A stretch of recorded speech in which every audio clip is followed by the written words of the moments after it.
Bien-aimés, sois bénis au nom de Jésus-Christ. On va partager encore un enseignement. Moi, c'est missionnaire Loko, je suis dit missionnaire Lok, de la mission mondiale de la Nouvelle Alliance et de l'exaucement. Ce soir, par le Saint-Esprit, on va partager l'enseignement sur la libéralité. Beaucoup d'hommes religieux utilisent aujourd'hui la Bible pour exploiter et escroquer le nombre de personnes. Il y a des versets qu'ils citent le plus souvent pour escroquer et exploiter les gens. Malachie 3, le verset 10. Il faut apporter à la maison de l'Éternel tes dîmes et tes offrandes et tu vas voir si Dieu va pas te bénir. Jean 12, le verset 6, puis Jean 13, le verset 29. Judas lui-même, il était le trésorier de Jésus. Il était la bourse. Luc 10, le verset 7.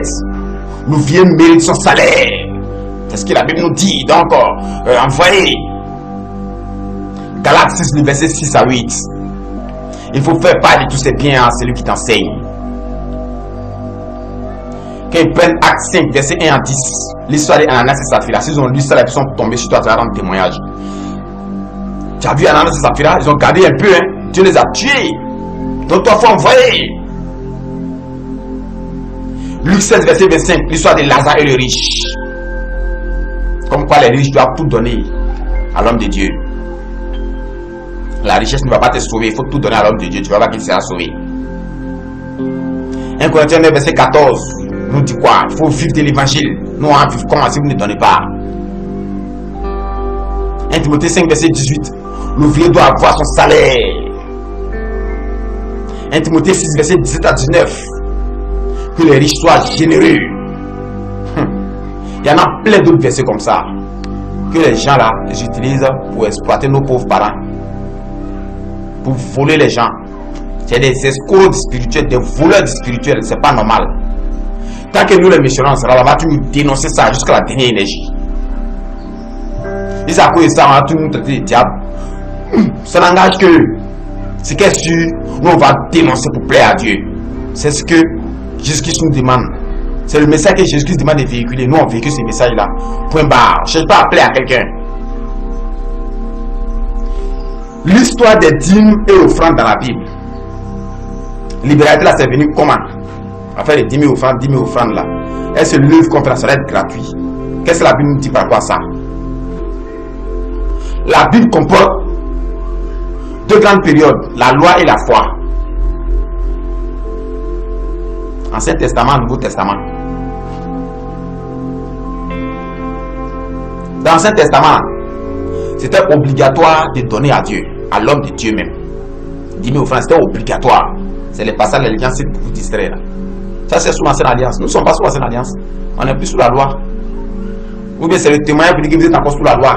Oh, la loi ne sauve pas. Moi, il veut que vous soyez sauvés. Voilà pourquoi il vous donne l'enseignement pour que certaines personnes commencent à comprendre un certain nombre de choses. 10 000 offrandes obligatoires. Ça, c'est sous la loi. On va prendre Exode 30, le verset 30 à 33.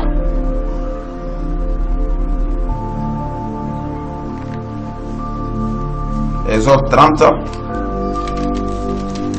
le verset 30 à 33. Voilà ce qui est écrit. Tu oindras Aaron et ses fils et tu les sanctifieras pour qu'ils soient à mon service dans le sacerdoce. Tu parleras aux enfants d'Israël et tu diras: ce sera pour moi l'huile de l'onction sainte parmi vos descendants. On n'en répandra point sur le corps d'un homme et vous n'en ferez point de semblable dans les mêmes proportions. Elle est sainte et vous la regarderez comme sainte. Quiconque en composera de semblable ou en mettra sur un étranger sera retranché de son peuple. Voilà ce qui est écrit dans Exode 30, verset 30 à 33. Dieu a choisi lui-même son peuple, Israël. Maintenant, dans le peuple d'Israël, il a choisi les Lévites. Il faut dire que Jacob a eu 13 enfants, dont 12 garçons et une fille. C'est les 12 garçons qui ont constitué les 12 tribus d'Israël. Voilà pourquoi ça lui a valu le nom spirituel d'Israël. Jacob s'appelle Israël. Parmi ces 12 enfants, il y a un qu'on appelait Lévi. Dieu a dit, ce Lévi là, c'est lui je veux. Lui, et puis sa descendance, c'est eux qui vont servir dans la tente d'assignation. C'est eux qui vont faire moi mon travail. Donc il faut les oindre pour faire mon travail. Il ne faut pas oindre quelqu'un d'autre. Et même les propres frères, les Judas, les Joseph, les machins, ceux-là n'ont fait rien, il ne fait rien, ceux-là, il dit Lévi. C'est lui-même, il connaît lui et sa descendance. Si tu prends lui là, tu mets sur le corps de quelqu'un d'autre, il va mourir. Dieu a choisi ceux qui devaient faire son travail. Quand on prend nombre 8, à partir du verset 5 à 26. Nombre 8, à partir du verset 5 à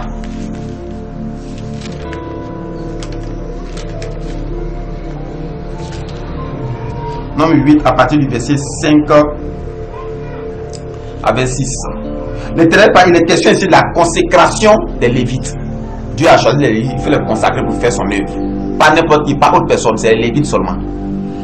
L'Éternel parla à Moïse et dit, prends les Lévites du milieu des enfants d'Israël et purifie-les. Voici comment tu les purifieras. Fais sur eux une aspersion d'eau expiatoire, qu'ils fassent passer le rasoir sur tout leur corps, qu'ils lavent leurs vêtements et qu'ils se purifient. Ils prendront ensuite un jeune taureau avec l'offrande ordinaire de l'heure, des fleurs, des farines pétries à l'huile, et tu prendras un autre jeune taureau pour le sacrifice d'expiation. Tu feras approcher les Lévites devant la tente d'assignation et tu convoqueras toute l'assemblée des enfants d'Israël. Ainsi de suite jusqu'au verset 26. Il est question de la consécration des Lévites. C'est les Lévites seuls qui devaient faire le travail de Dieu, pas autre personne. Dieu a choisi ceux qui devaient faire son travail. Eux là, ils n'avaient pas à faire autre chose. Ils n'ont pas autre chose à faire si ce n'est faire le travail de Dieu. Bouclé. Ils ne peuvent pas aller faire le travail. Ils doivent rester pour servir à l'autel de Dieu. Ils doivent servir dans la tente d'assignation. C'est tout. C'est les Lévites qui devaient faire ça.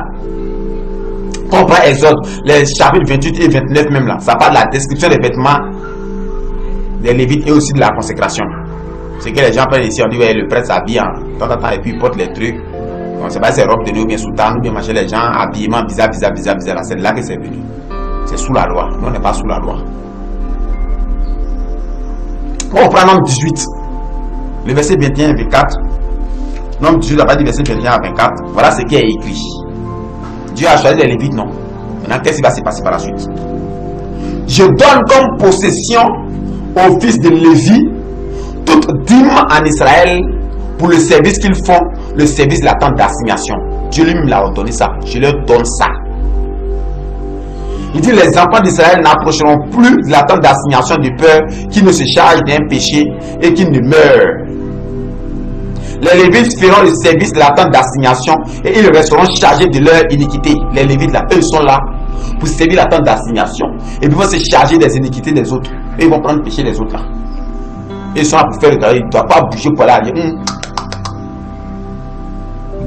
leur iniquité.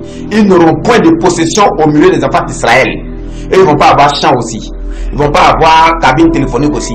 Ils ne vont pas avoir, bon, c'est une manière de parler, c'est dit que eux, ils ne vont pas avoir autre activité à part servir dans la tente d'assignation. Continue. Ce sera une loi perpétuelle parmi vos descendants. Je donne comme possession aux Lévites les dîmes que les enfants d'Israël présenteront à l'Éternel par élévation. C'est pourquoi j'ai dit à leur égard, ils n'auront point de possession au milieu des enfants d'Israël. Si tu fais le travail de Dieu qu'on va te payer, c'est que tu ne dois pas avoir champ, tu ne dois pas faire commerce, tu ne dois pas faire tout ce qui peut te rapporter de l'argent, il faut laisser tomber. Fais le travail de Dieu. C'est ce que la Bible nous dit. Et c'est pas n'importe qui fait le travail de Dieu, c'est les Lévites que Dieu a choisi pour faire le travail. Si toi tu es un Lévite, il faut faire. Il faut agir comme façon on fait dans la loi. Si tu n'es pas un Lévite, il faut te calmer. Abstiens-toi de prendre 10 000 offrandes des gens, c'est parce que Dieu nous a dit. Il dit c'est les Lévites qui doivent prendre. On continue. Quand on prend 2 Chroniques 31, le verset 12. Voilà ce qui est écrit. On y apporta fidèlement les offrandes, la dîme et les choses saintes. Le Lévite Konania en eut l'intendance et son frère Shimei était en second. Ça vient confirmer encore que c'est les Lévites qui géraient tout ce qui était comme dîme et offrande. C'est eux qui étaient habilités à prendre. Pas n'importe qui, pas autre personne. C'est pas le Kwaku Philippe qui est ici, ou bien le Oudrago Nobel qui est ici. c'est les Lévites qui prenaient. C'est ce que la Bible nous dit. Si tu es un Lévite, continue à passer. Si tu n'es pas un Lévite, il faut arrêter. Ce n'est pas ce que la Bible te dit de faire. Quand on prend Exode 25, à partir du verset 1 à 7, là encore les souffrances étaient obligatoires. Exode 25, verset 1 à 7. Exode 25, verset 1 à 7. Voilà ce qui est écrit. L'Éternel parla à Moïse et dit: parle aux enfants d'Israël qu'ils m'apportent une offrande. Vous la recevrez pour moi de tout homme qui la fera de bon cœur. Voici ce que vous recevrez d'eux en offrande: de l'or, de l'argent et de l'airain, des étoffes teintes en bleu, en pourpre, en cramoisi, du fin lin et du poil de chèvre. Et ainsi de suite, ainsi de suite, ainsi de suite. Dieu lui-même là, il a ordonné ça. Il les obligeait à donner. Voilà ce qu'ils avaient donné comme dîme et offrande. Ça, c'était sous la loi.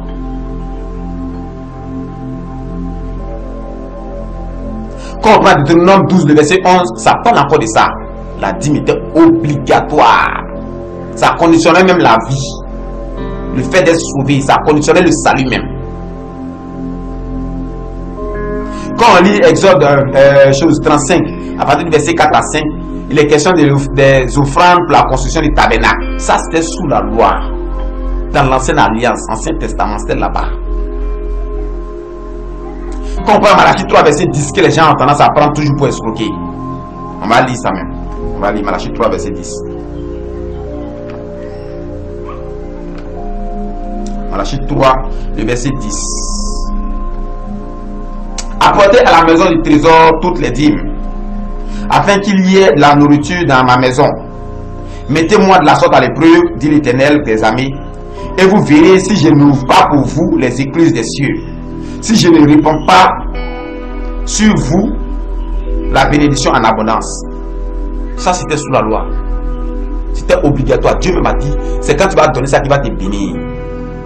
Je récapitule pour dire que dans la loi, c'est pas n'importe qui devait servir dans la maison de Dieu. C'est pas n'importe qui devait faire le travail de Dieu. Dieu lui-même a choisi son peuple, c'est les Lévites. Les Lévites étaient chargés de faire le travail de Dieu. Ainsi donc, ils ne pouvaient pas avoir autre activité à part le travail de Dieu seulement. Et Dieu a ordonné aussi aux autres, ça y est, les autres frères de Lévi, les 11 autres là, vous là, allez-y, faites votre balagnerie, grouillez, faites tout ce que vous avez à faire, mais l'argent vous allez avoir. Deuxième partie là, envoyez ça dans ma maison pour qu'il y ait de la nourriture, pour que les Lévites là puissent manger. Envoyez-leur des vivres, bananes, manioc, oignons, tout ce qu'on peut prendre, envoyez-leur des offrandes pour qu'ils puissent prendre ça pour manger. Dieu avait ordonné ça. Et c'est quand vous allez envoyer ça que je vais multiplier, c'est qu'il y a béni vos activités pour que vous en ayez encore en abondance. C'est clair, c'est ce que la loi nous dit. Maintenant, venons dans la foi. Qu'est-ce que Jésus-Christ vient nous enseigner? Dans la foi, Dieu désormais doit être adoré en esprit et en vérité. Et Jésus nous envoie tous faire l'œuvre de Dieu, qui est donc obligé de donner à qui? Dans la foi, tout le monde peut faire maintenant l'œuvre. Qui va donner à qui? Jean 4, verset 24, nous parle de l'adoration en esprit et en vérité. On connaît tous l'histoire, hein? Quand Jésus-Christ s'est échangé avec la femme samaritaine.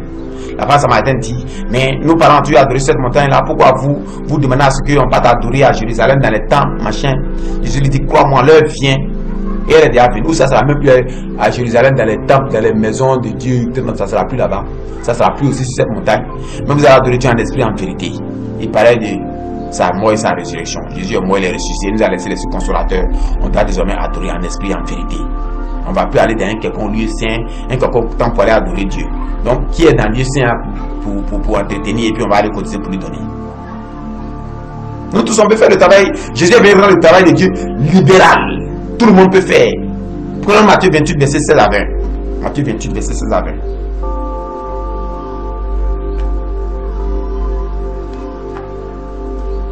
Matthieu 28.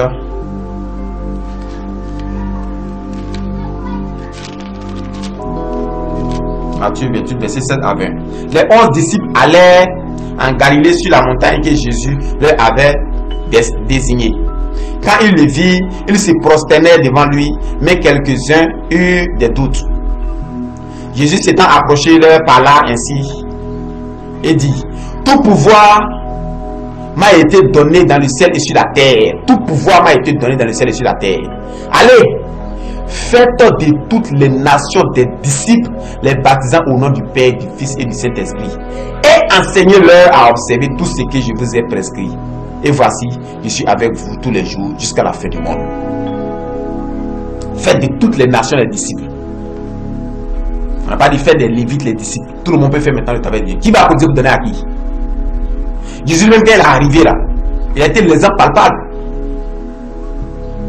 Quand il s'est approché des pécheurs, Simon et son frère André et consort, il n'est pas allé vers les lévites, il n'a pas dit ouais ceux-là ils sont lévites. Il a choisi dans le tas. Tout le monde peut faire maintenant le travail de Dieu. Et voilà l'ordre qui donne. Faites de toutes les nations des disciples. Toutes les nations des disciples. On n'a pas dit choisir les lévites et puis les autres. Tout le monde peut faire le travail là maintenant. Qui va aller donner à qui? Contre Marc 16, verset 15 à 18, tu as bien encore parlé de ça. Je donne l'ordre à tout le monde de faire l'œuvre de Dieu. Ce n'est plus une chose seulement, les lévites seulement. Quand on va maintenant dans Isaïe, le prophète Isaïe a prophétisé ça. Isaïe a prophétisé ça, Isaïe 55.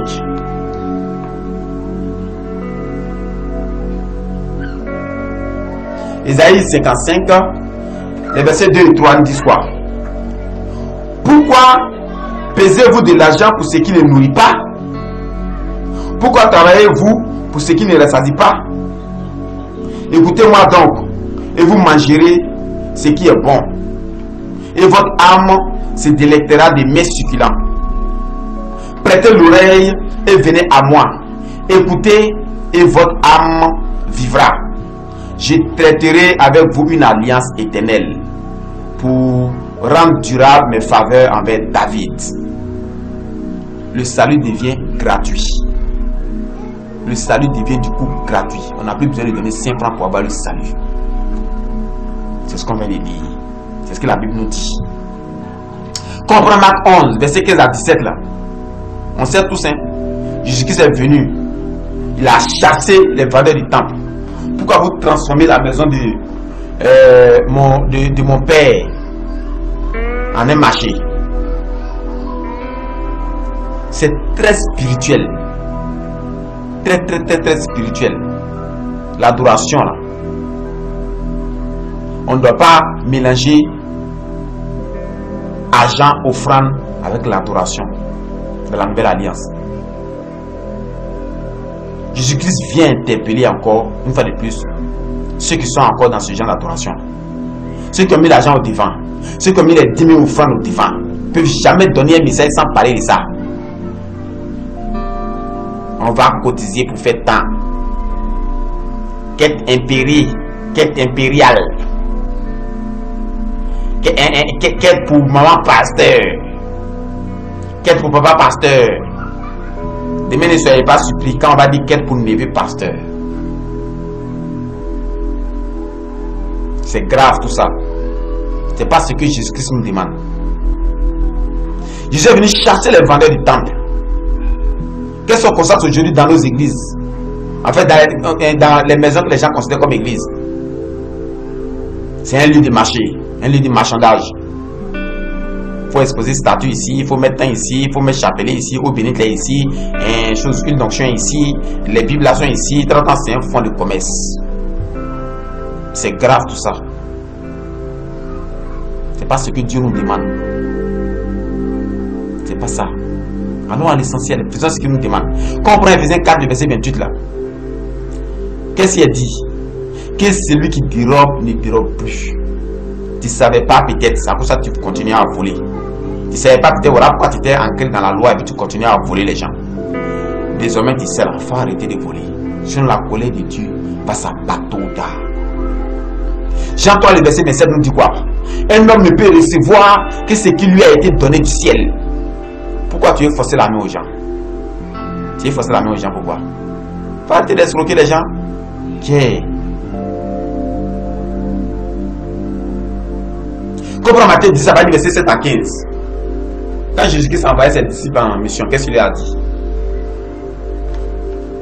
Matthieu 10. Il va dire verset 7 à 15. Il dit, allez, prêchez et dites, le royaume des cieux est proche.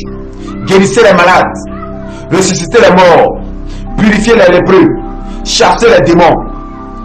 Vous avez reçu gratuitement, donnez gratuitement. Et puis il va plus loin encore pour dire, ne prenez ni or, ni argent, ni monnaie dans vos ceintures, ni sac pour le voyage, ni deux tuniques, ni souliers, ni bâton, car l'ouvrier mérite sa nourriture. Ah! Jésus-Christ envoie ses disciples et puis il leur dit, vous partez là-bas là, allez-y. Tout ce que vous avez comme don dans vos âmes là, vous avez reçu ça gratuitement, donnez ça gratuitement. Bénissez les gens, priez pour les malades, ils vont guérir, enseignez la parole. C'est le même rôle que les pasteurs font. C'est le même rôle que les prêtres la jouent. Même rôle là. Il dit faites ça. Il dit vous avez reçu gratuitement, donnez aussi gratuitement, ne prenez pas argent. Ceux qui font les dédés, puis chaque fin du mois on les paye là. Ils attendent salaire en retour. C'est grave, c'est grave. Ça va contre ce que Dieu nous dit. Mais arrêtez ça. Arrêtez de voler les pauvres gens. Vous les avez endoctrinés pour des baptêmes. Ils ont lavé oreille. Tant que tu ne donnes pas, Dieu ne te bénit pas. Si tu n'as pas donné, ta place au paradis ne sera pas garantie. C'est quand tu vas donner que Dieu va te bénir, puis la grâce va descendre. Il y a telle personne, à force de donner l'acheter une voiture, il a construit une maison. Enfant du diable, envoyé du Satan, suppôt des démons. Ce n'est pas ce que Dieu nous recommande de faire. Il nous a dit on a reçu gratuitement, qu'on donne gratuitement. Et puis c'est Jésus n'a pas plus le pour dire, c'est vrai. Vous partez, vous ne rien prendre, non. Mais en allant dans vos poches, même là, ne mettez pas l'argent dedans. Ne mettez même pas nourriture dedans pour dire que vous allez manger même. Parce que l'ouvrier mérite son salaire. L'ouvrier mérite sa nourriture. C'est très spirituel. Qui va te payer? Toi, tu as pris quelqu'un pour venir travailler dans ton champ. Qui va payer la personne? C'est pas toi qui l'as pris venir travailler là. C'est comme ça que Jésus-Christ a appelé celui qu'on appelle homme de Dieu à venir faire son travail. Donc c'est Jésus-Christ qui va le payer. Lui sait ce qu'il va faire pour que le monsieur puisse manger. Voilà pourquoi il lui dit, tu as reçu gratuitement, il faut donner gratuitement. Jésus-Christ qui sonne les cœurs, là, il sait ce dont tu as besoin, il sait ce qu'il va faire pour que toi tu puisses manger. C'est de ça qu'il s'agit. Donc arrêtons d'expliquer les gens. Arrêtez. Acte 8, verset 14 à 18. Il est question de l'histoire de Simon le magicien qui a voulu échanger le don que le Seigneur a donné aux apôtres là avec de l'argent. Tout le monde connaît l'histoire. Lisez.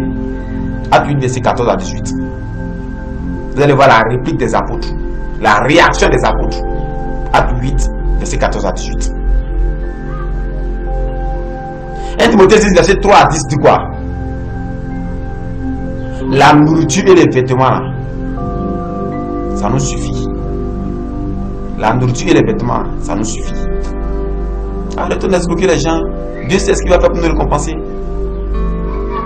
Marc 12, verset 41. On va lire ensemble. Marc 12, verset 41.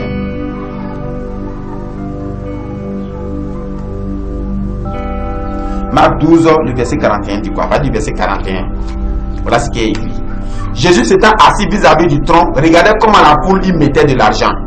Plusieurs riches mettaient beaucoup. Une vient aussi une pauvre veuve. Elle y mit deux petites pièces, faisant un quart de sou.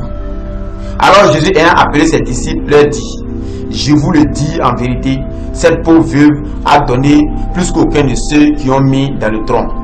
Car tous ont mis de leur superflu, mais elle a mis de son nécessaire tout ce qu'elle possédait, tout ce qu'elle avait pour vivre. Tout ce qu'elle avait pour vivre, c'est hautement spirituel. Dans la seule alliance, Dieu dit, c'est quand tu vas donner qu'il va te bénir. Donc s'il te donne beaucoup, il va te bénir beaucoup. Et voilà que Jésus est assis sur le trône avec ses disciples. La Bible ne nous a pas dit que Jésus même allait donner aussi. La Bible ne nous a pas dit que les disciples sont allés donner aussi. Il dit, regardez les gens qui donnaient. Et c'est pour mettre dans les synagogues pour interpeller les gens. Pour donner des messages hautement spirituels aux gens. Qui sont encore sous la loi, qui n'ont pas encore compris. Ils sont en train de faire les choses de la loi, ils ne vont pas aller les frapper pour dire non, arrêtez, arrêtez, arrêtez. Donc ils sont assis là. Et puis ils regardent les gens qui donnent. Et puis la pauvre veuve vient donner. Les gens donnent assez d'argent, ils donnent tout. Et puis une pauvre veuve se lève, elle vient, elle donne 5 francs,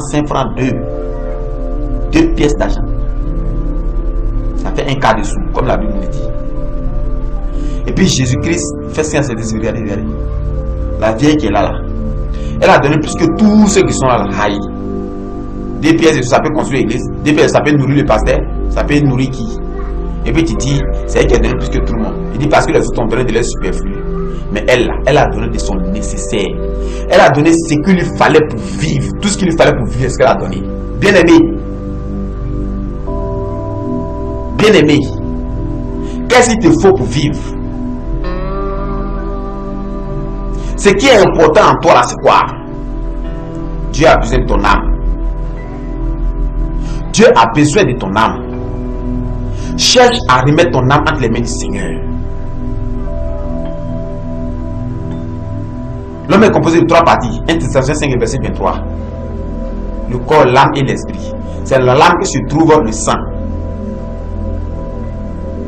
Le sang là, ça est dans l'âme. C'est ce qui est important, ce qui a la valeur aux yeux de Dieu.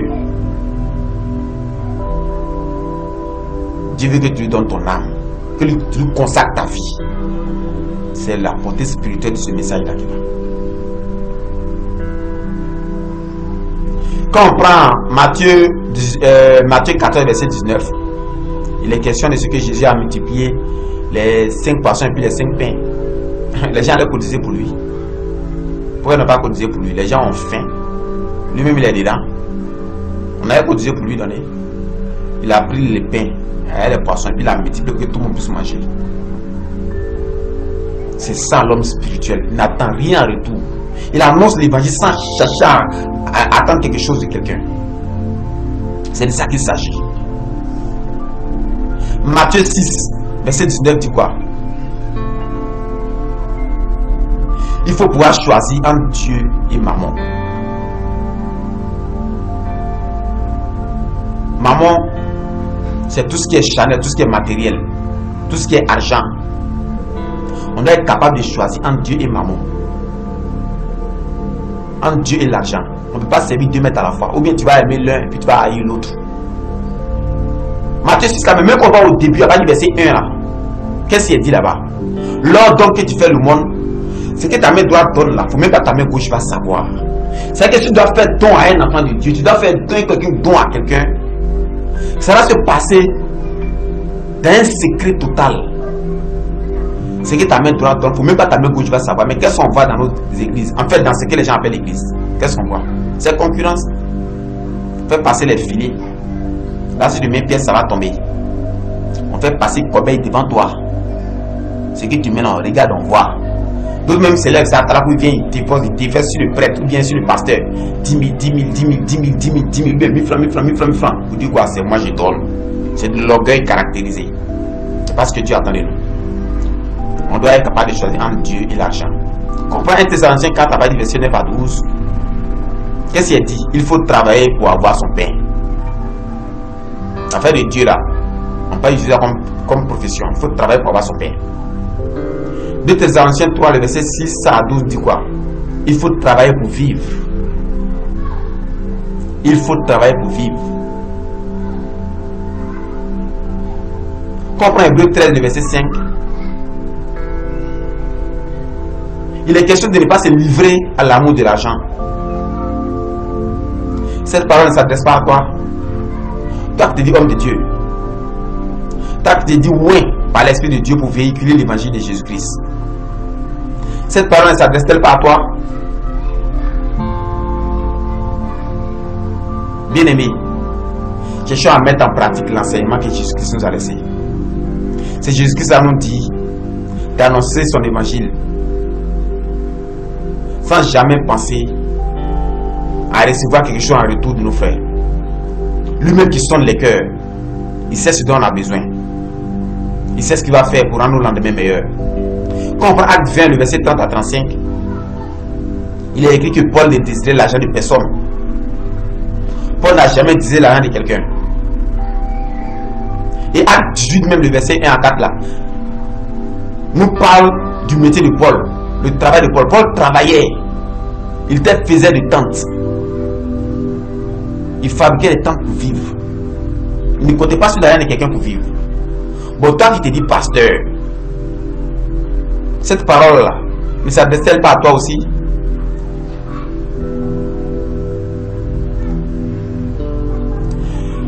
2 Corinthiens 7, verset 2.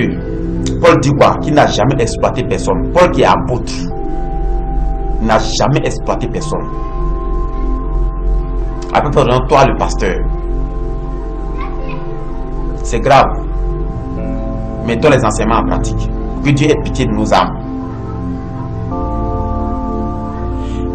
1 Corinthiens 9, verset 1 à 19. Paul dit quoi? Ne suis-je pas apôtre? N'ai-je pas le droit de prendre comme le font les autres? Mais pour ne pas constituer d'obstacle à l'avancée de l'évangile, je m'abstiens de prendre. Toi, tu ne peux pas faire ça. Tu ne peux pas faire ça aussi. Lui, l'apôtre, il a été établi par Dieu lui-même. Tu ne peux pas faire ça aussi. Tu ne peux pas mettre ces paroles aussi en pratique. Tu as quoi à escroquer les gens?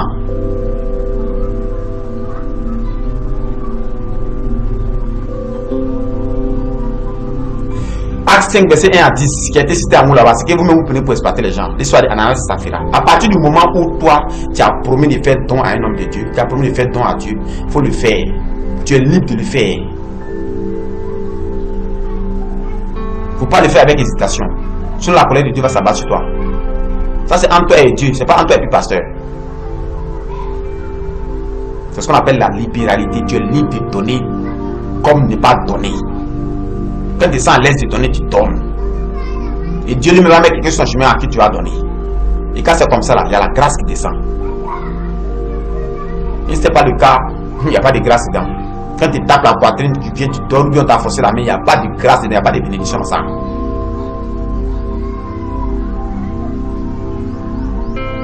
Quand on prend Acte 4, et puis même Acte 5, verset 1 à 10, c'est au pied des apôtres qui, à la Saphira, sont bien déposés leurs dons. C'est les apôtres qui sont habilités à prendre. Et même qui sont habilités à prendre, ils n'encaissent pas, ils ne demandent pas aux gens de venir donner. C'est toi le petit pasteur, le petit prêtre, qui n'est rien, qui est insignifiant. C'est toi qui demandes. C'est grave. Comprends Acte 4, verset 32 à 37. C'est au pied des apôtres encore que les gens venaient déposer leur libéralité. Cette parole ne s'adressait pas à toi aussi. Toi, tu es apôtre. Arrêtez d'escroquer les gens. Arrêtez d'escroquer les gens. Tous ceux qui prennent encore les 10 000 offrandes, ils sont sous la loi. Or, Galates 3, verset 10 dit, la loi est une malédiction. La loi ne sauve pas. Moi, je vous exhorte à quitter là. À quitter dans ça. Venez dans la lumière. Venez dans la nouvelle alliance véritablement. Venez tisser votre alliance véritable avec Jésus-Christ. Pour qu'ensemble, on puisse faire le travail pour lequel Jésus-Christ nous a appelés. Sans penser recevoir 5 francs de qui que ce soit. Ça ne doit pas être une contrainte pour nous. On doit faire le travail de manière libérale. Et Dieu seul, qui sonde les cœurs, il saura nous bénir. C'est à cela que je t'appelle, mon frère, ma soeur. C'est par rapport à ça que je suis venu partager avec ton enseignement. Je cherche à mettre l'enseignement en pratique. Et toi, ceux qui m'écoutent qui est à côté, désormais tu vois que tout ce qui est dit est biblique. Ce n'est pas un seul verset que j'ai lu. Il y a lu beaucoup de versets pour t'amener à comprendre que les gens sont en train de te voler. Les gens sont devenus des colons spirituels. De la même façon dont les gens ont utilisé la Bible pour venir envahir l'Afrique, venir exploiter l'Afrique. De cette même façon, les gens continuent à utiliser la Bible pour exploiter leurs concitoyens. Et toi, on arrive à t'exploiter parce que tu n'as pas la connaissance. Désormais, tu as la connaissance. Tu as ces versets-là. Ne va pas donner à n'importe qui. Il ne faut pas aller donner parce que tu as envie de donner. C'est grave. C'est parce que Dieu attend de nous. C'est cet enseignement qu'il a voulu partager. Il sait que ça va choquer beaucoup de personnes. Mais c'est bon, je suis venu pour choquer. Parce que plus il te choque, plus il plaît à Dieu. Quand Jésus-Christ est venu, il est venu choquer le monde entier. Aujourd'hui, il a sur son trône. Qu'est-ce que Dieu attend de nous autres? Véhiculons l'évangile sans penser à prendre quelque chose des mains de quelqu'un. Dieu nous bénisse, mes frères et sœurs.